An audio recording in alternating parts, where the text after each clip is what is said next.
Bismillahirrahmanirrahim.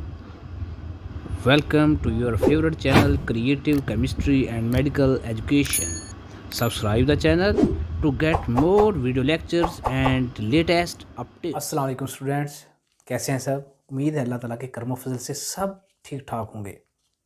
तो आज हम एक इंतहाई अहम टॉपिक डिस्कस करने जा रहे हैं, जिसका ताल्लुक है आपके मुस्तकबल के साथ, आपके फ्यूचर के साथ। कि आपने अगर एफएससी मुकम्मल कर ली है प्री मेडिकल के साथ, किसके साथ? एफएससी प्री मेडिकल के साथ या एफएससी मेडिकल सब्जेक्ट के साथ अगर आपने कर ली है, तो उसके बाद कौन से बेस्ट फील्ड हैं जो कि आपके फ्यूचर को डेवलप कर सकते हैं, आपके मुस्तकबल की बुनियाद रख सकते हैं, जो कि आपके मुस्तकबल को ताबनाक बना सकते हैं, जो कि आपके फ्यूचर को बेहतरीन बुनियादों पर खड़ा कर सकते हैं। वो आज हम बेहतरीन फील्ड्स डिस्कस करने जा रहे हैं। तो अगर वीडियो पसंद आए तो इसको लाजमी लाइक करें और अपने दोस्तों के साथ भी शेयर करें, और वो दोस्त जो इस चैनल पे नए हैं वो लाजमी इसको सब्सक्राइब भी कर दें। तो चलें स्टार्ट करते हैं। Best fields after FSc pre medical, कि अगर आपने एफएससी प्री मेडिकल की हुई है तो उसके लिए उसके बाद बेस्ट फील्ड जो सबसे पहले नंबर पे है वो है जी एमबीबीएस। और डेफिनेटली ये मैंने वीडियो उन लोगों के लिए बनाई है कि बहुत सारे दोस्त हैं जो एफएससी मेडिकल कर लेते हैं, लेकिन उसके बाद एमबीबीएस में तो ट्राई हर बंदा चाहता है कि उस का एडमिशन एमबीबीएस में हो जाए। लेकिन बहुत सारे ऐसे दोस्त हैं, ऐसे स्टूडेंट्स हैं जिनका एफएससी में बहुत अच्छे नंबर लेने के बावजूद भी एमबीबीएस में एडमिशन नहीं हो पाता। तो उसमें आपने बिल्कुल भी घबराना नहीं है, मायूस नहीं होना, उम्मीद नहीं छोड़नी, पूरी उम्मीद रहें। आपको एमबीबीएस से बराबर एक्वलेंट पोजीशन पे ऐसे प्रोग्राम्स और मैं यहाँ पे बताने जा रहा हूँ, जिनमें आप दाखला लेके एमबीबीएस के मुताबिक उसके बिल्कुल बराबर इक्वल अमाउंट में आप अर्निंग कर सकते हैं। एमबीबीएस के बराबर आपकी यानी कि कमाई, अर्निंग सोर्स बना सकते हैं, कमाई कर सकते हैं, उतने ही हज़ारों में कमा सकते हैं जितना कि एमबीबीएस डॉक्टर कमाता है। तो चलें, सबसे पहले तो है, अगर कोशिश करें कि अगर आपका सबसे पहले एमबीबीएस में एडमिशन हो जाए तो गुड एंड वेल, नंबर 1। लेकिन अगर कुछ नंबर कम होने की वजह से, एग्रीगेशन कम होने की वजह से अगर आपका मेरिट एमबीबीएस में नहीं बनता, तो घबराना नहीं, परेशान नहीं होना, मायूस नहीं होना। दूसरे नंबर पे ट्राई करें आर्मी मेडिकल कॉलेजेस में एमबीबीएस। इसका मेरिट थोड़ा सा चेंज होता है, तो आर्मी मेडिकल कॉलेजेस में लाजमी ट्राई करें एमबीबीएस के लिए। वैसे भी करें, ओवरऑल भी करें, और आर्मी मेडिकल कॉलेजेस में भी जितने भी हैं वहाँ भी करें। इसके बाद अगर एमबीबीएस में एडमिशन नहीं होता तो सबसे बेस्ट फील्ड है BDS, bachelor of dental surgery, यानी कि डेंटल सर्जरी में बैचलर की डिग्री बीडीएस। ये डॉक्टर बनता है डेंटल डॉक्टर, यानी कि दांतों का डॉक्टर। बीडीएस करने के बाद दांतों की सर्जरी करने वाले जितने भी डॉक्टर्स हैं, स्पेशलिस्ट हैं, तो ये उनके लिए है बैचलर ऑफ डेंटल सर्जरी। उसके बाद है आईएसएसबी।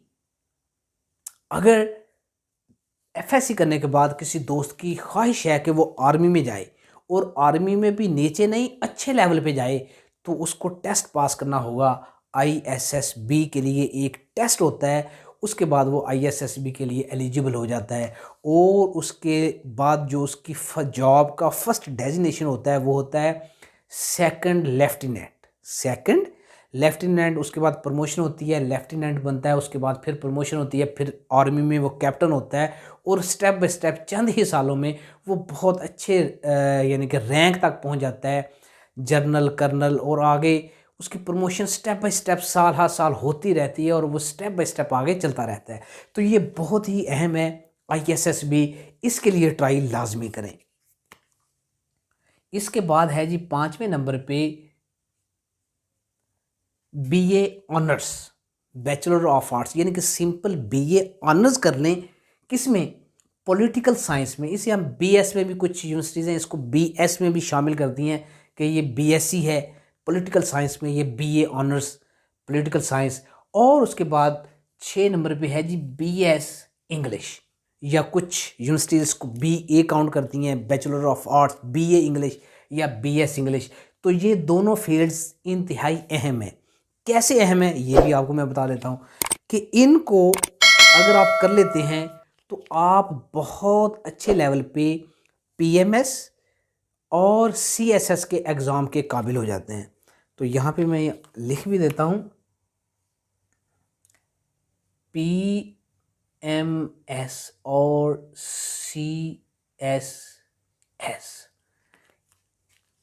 तो CSS के एग्ज़ाम देने के बाद PMS में भी अप्लाई किया जा सकता है, CSS में भी अप्लाई किया जा सकता है, और CS ज़्यादा सुपीरियर है।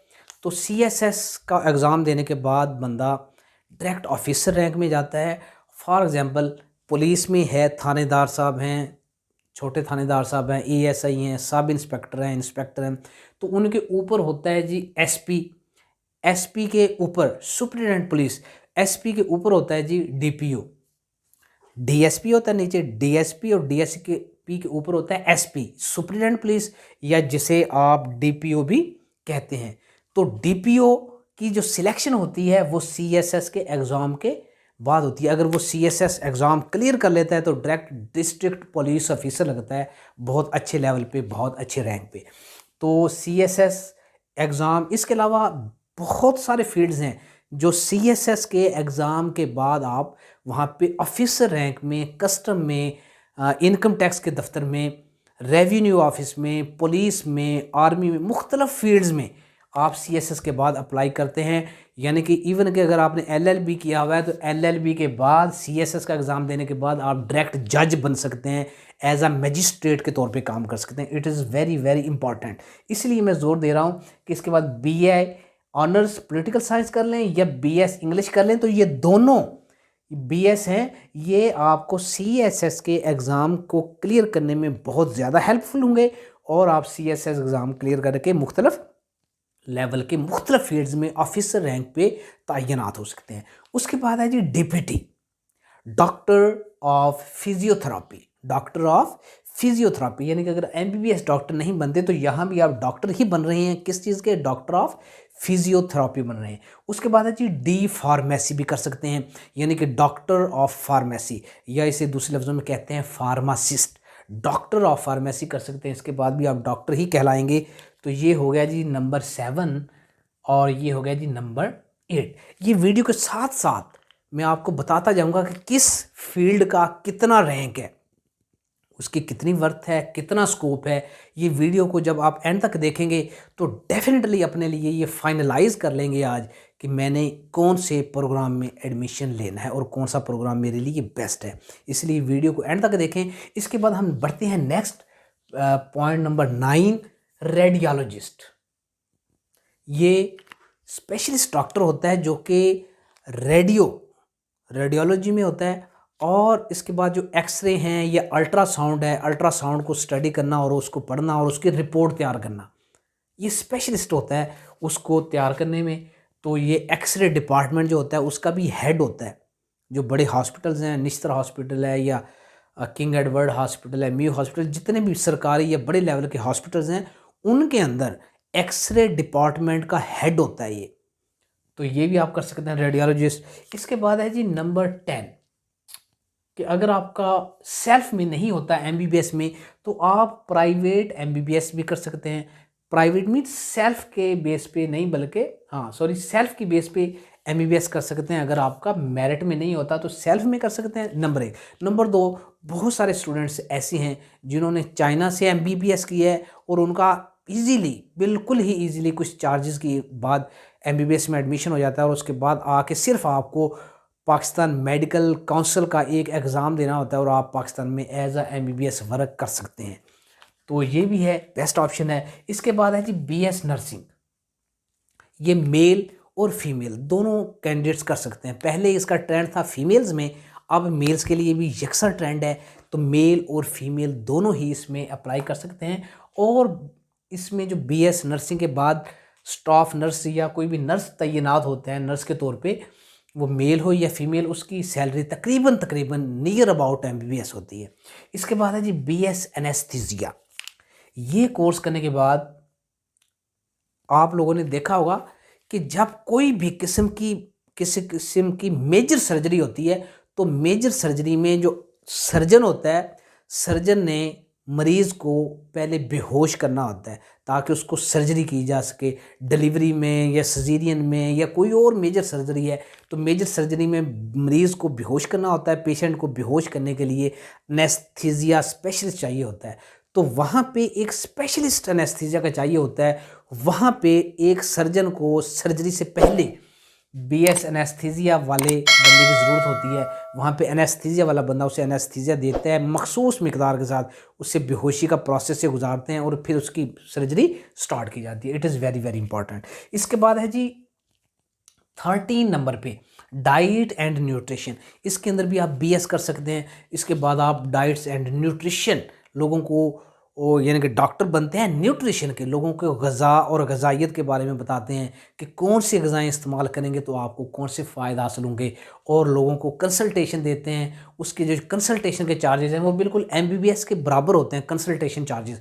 तो उसमें कंसल्टेशन दे रहे हैं और लोगों को यूट्यूब चैनल पे बना के बड़े लेवल पे कंसल्टेशन दे रहे हैं। वहाँ पे अपनी शोहरत को भी बढ़ा रहे हैं और यूट्यूब चैनल के साथ साथ कंसल्टेशन भी दे रहे हैं और पेमेंट भी ले रहे हैं। तो इस हवाले से डाइट एंड न्यूट्रिशन भी बड़ा इम्पॉर्टेंट है। अच्छा, इसके बाद है जी ऑप्टोमेट्री।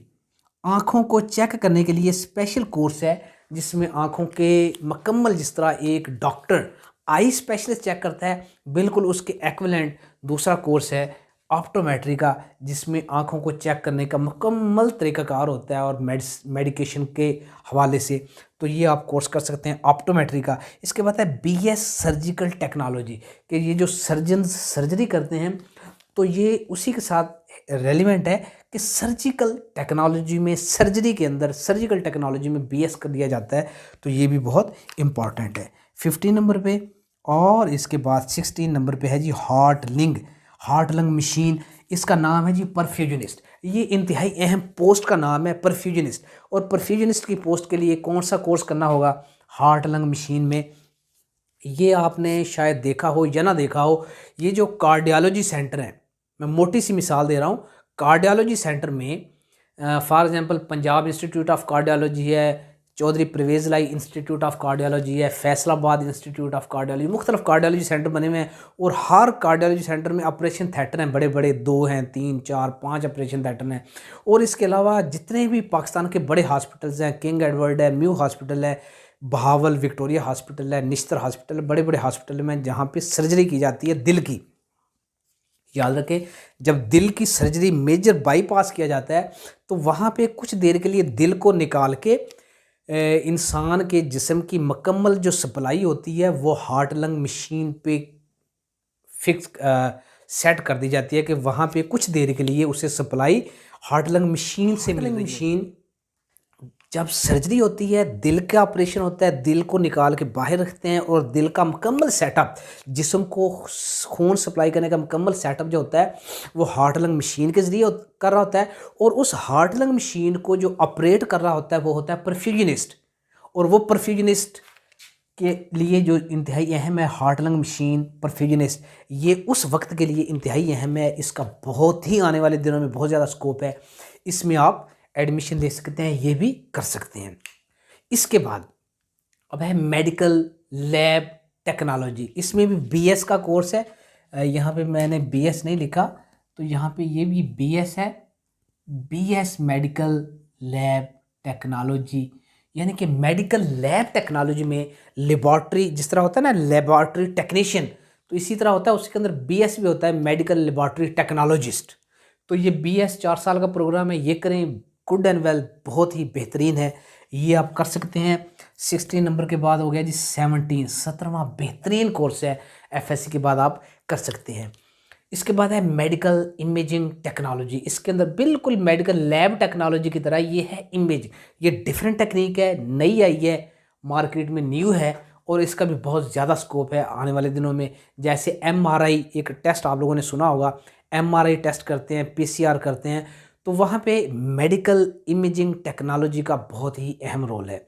और बहुत जो सर के और मुख्तलिफ जो अहम टेस्ट हैं, एमआरआई जो बहुत इंपॉर्टेंट टेस्ट हैं, वो टेस्ट करवाने के लिए मेडिकल इमेजिंग टेक्नोलॉजी का सहारा लेना पड़ता है। और इसके बाद ही वो सारे अहम इम्पॉर्टेंट और महंगे तरीन टेस्ट किए जाते हैं। बीएस मेडिकल इमेजिंग टेक्नोलॉजी, ये है नंबर 18। इसके बाद नेक्स्ट है जी number 19, doctor of veterinary medicine, जिसे हुर्फ़े आम में डंगर डॉक्टर भी कहते हैं। लेकिन इसमें कोई वो बात नहीं है कि पता नहीं हमें एक लफ्ज़ अच्छा यूज़ नहीं किया जा रहा। यकीन करें, अगर आप लोगों की किसी DVM doctor of veterinary medicine, veterinary के डॉक्टर से अगर आपका कभी पाला पड़ा हो या राब्ता हुआ हो, उससे पूछ के देखें कि सर कितना कमाते हैं। याद रखें, मैं आपको बता रहा हूँ कि उसकी जो इनकम है एमबीबीएस से भी ज़्यादा है। उसकी इनकम एमबीबीएस से भी ज़्यादा है। लेकिन बस वो कुछ ख़ास गुर होते हैं, ख़ास टेक्निक होती हैं, उसे अपने काम के अंदर महारत होती है। और इसकी बड़ी शॉर्टेज है, पाकिस्तान में कमी है। और कमी होने की वजह से डॉक्टर्स कम हैं और उसकी जो रेलिवेंट पेशेंट्स हैं उसको चेक करवाने वाले, क्योंकि जानवर ज़्यादा हैं और उस जानवर की वजह से हॉस्पिटल्स भी कम हैं। तो इनका बहुत स्कोप है हॉस्पिटल्स में, इनकी ज़रूरत होती है, बहुत अहम है। तो इसके बाद है जी DHMS, doctor of homeo medicine surgery, doctor of homeo medicine. तो ये बहुत ही अहम है। इसमें ये जो मीठी दवाइयाँ होती हैं, मीठी दवाइयाँ और मीठी दवाई के ऊपर ड्रॉप्स डाल के देते हैं और मीठी दवाइयों से इलाज होता है होम्योपैथी का। ये होम्योपैथी का डॉक्टर है, डॉक्टर ऑफ होम्योपैथिक मेडिसिन, इंतहाई अहम है। इसका भी बहुत स्कोप है और ये बिल्कुल डॉक्टर होता है जिस तरह एमबीबीएस डॉक्टर होता है एलोपैथी मेडिसिन का, ये डॉक्टर होता है होम्योपैथी मेडिसिन का। और हर तहसील हेडक्वार्टर हॉस्पिटल में इसकी एक सीट होती है।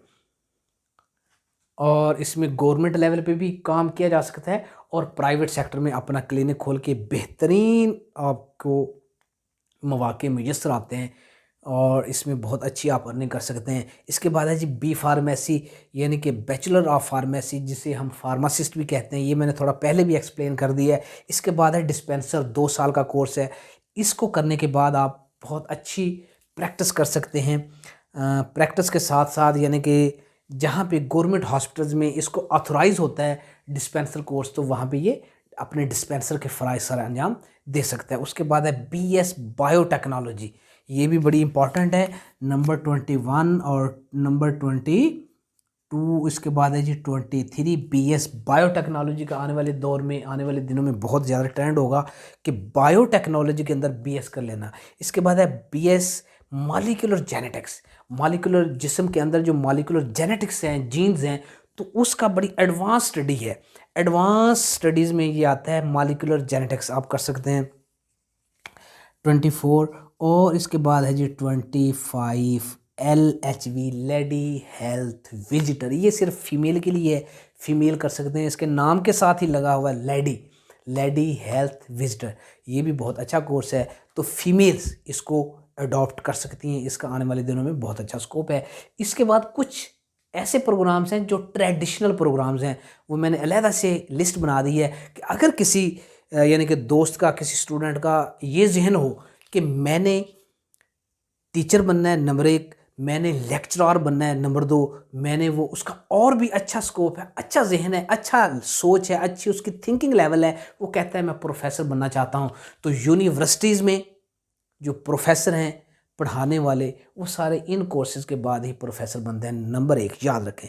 नंबर 2 कि यहाँ से लेकर ये सारे प्रोग्राम्स हैं, यहाँ तक सारे प्रोग्राम्स हैं, इनको पढ़ाने वाले कौन होते हैं?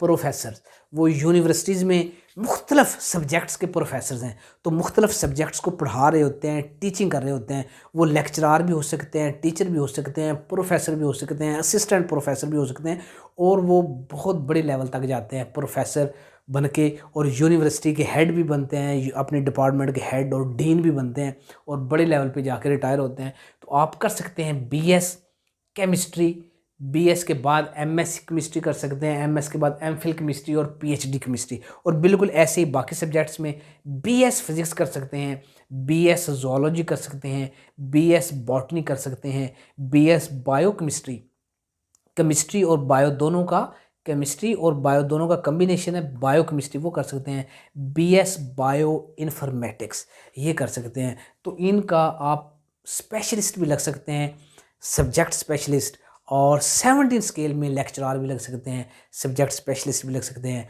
और 18 स्केल में आप यूनिवर्सिटी में प्रोफेसर के तौर पे भी तैनात हो सकते हैं, असिस्टेंट प्रोफेसर के तौर पे, और मुख्तलिफ फील्ड्स हैं। तो याद रखें, अब एक इंतहाई अहम सवाल पैदा होता है कि इनमें से स्कोप किसका ज़्यादा है। स्कोप, ये बड़ा इंपॉर्टेंट क्वेश्चन है कि सर ये बताएंगे इनमें से सबसे ज़्यादा स्कोप किसका है। याद रखें, किसी भी फील्ड का स्कोप वो नहीं होता जो आप यहाँ पे देख रहे होते हैं। किसी भी फील्ड का स्कोप वही होता है जो आपके जहन में है। अगर आपकी किसी एक फील्ड में तवज्जो है, दिलचस्पी है, इंटरेस्ट है, तो याद रखें वही फील्ड आपको बहुत आगे लेके जाएगा और आपके हवाले से उसी फील्ड का स्कोप ज़्यादा होगा। तो ये मैंने सब यानी कि फील्ड जो हैं इंपॉर्टेंट, इनके बारे में थोड़ा थोड़ा आपको बता दिया है कि आप ये वाला करेंगे और आप किस साइड पे जाएंगे। तो इन सब चीज़ों को जहन में रखते हुए अपने जहन से पूछें कि कौन सी चीज़ में मुझे इंटरेस्ट है, मुझे किस चीज़ में दिलचस्पी है। जिस चीज़ में आपकी दिलचस्पी होगी, आपकी इंटरेस्ट होगी, उसी का स्कोप ज़्यादा होगा, याद रखें। और वही चीज़ आपको उसी एक ही चीज़ में जब आप आगे जाएंगे, मज़ीद पढ़ेंगे, तो वो चीज़ आपको बहुत आगे तक लेके जाएगी, लेके वही चीज़ आगे जाएगी जिसके अंदर आपको दिलचस्पी होगी। ऐसा ना हो कि आपको दिलचस्पी हो एनेस्थीसिया में और आप दाखिला लेके बैठे हो एमबीबीएस में या बीडीएस में, और वहाँ पे फिर आपको मसले मसाइल होंगे। आपकी दिलचस्पी हो सर्जरी में सर्जिकल में, और आप दाखिला लेके बैठे हो डीपीटी में, डॉक्टर ऑफ फिजियोथेरापी में। नहीं, आपने ये देखना है कि आपकी इंटरेस्ट कहाँ पे है, आपकी जहाँ पे दिलचस्पी ज़्यादा। अगर आपकी डॉक्टर ऑफ फिजियोथेरापी में, फिजियोथेरापी में आपकी दिलचस्पी है, तो ये वाला फील्ड आपको बहुत आगे तक लेके जाएगा। लेकिन अगर आपकी दिलचस्पी सर्जरी में है, तो फिर सर्जरी का फील्ड आपको बहुत आगे तक लेके जाएगा। दोनों फील्डों का स्कोप अपनी जगह पे बहुत ही ज़्यादा है, लेकिन ज़्यादा उस वक्त होगा जब आपकी उसी ख़ास फील्ड के अंदर दिलचस्पी होगी। तो इसलिए किसी भी फील्ड को चुनने से पहले हमेशा अपने दिल से पूछें, अपने दिमाग से पूछें, बैठ के ठंडे दिल से सोच समझ के फ़ैसला करें कि आपको किस में दिलचस्पी है और आपने मज़ीद किस फील्ड को ज्वाइन करना है। तो सोच समझ के फ़ैसला करें। आप मुझसे, अल्लाह ताला आपको एक अच्छा फील्ड चुनने में हेल्प करे, मदद फरमाए। और मेरी तरफ से भी आप लोगों के लिए दुआ है कि अल्लाह ताला आपके साथ बहुत अच्छा करे और आपको हर फील्ड में, जो भी फील्ड आप सिलेक्ट करें, अल्लाह ताला उसको, उस फील्ड में आपको कामयाब हो, कामरान फरमाए।